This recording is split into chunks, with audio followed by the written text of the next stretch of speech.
How have you seen the needs of returning service members change over the past 5 to 10 years?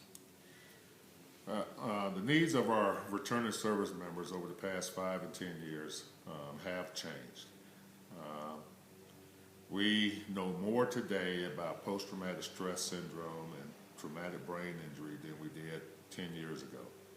And therefore, our medical community, primarily headed by the Department of Defense medical community, have made great strides in the advancements of treatment for post-traumatic stress syndrome and traumatic brain injury. The signature injuries that we were seeing in the initial onset of this conflict were visible injuries, primarily amputation. It was not uncommon to see veterans, who lost a limb, multiple limbs, and now are back home trying to readjust to their new way of life. And a young spouse that's 24 years of age is now becoming a full-time caregiver.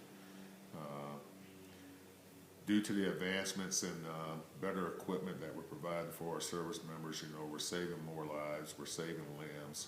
So now it's those wounds that you cannot see, those invisible wounds, primarily post-traumatic stress syndrome and traumatic brain injury from blast explosions.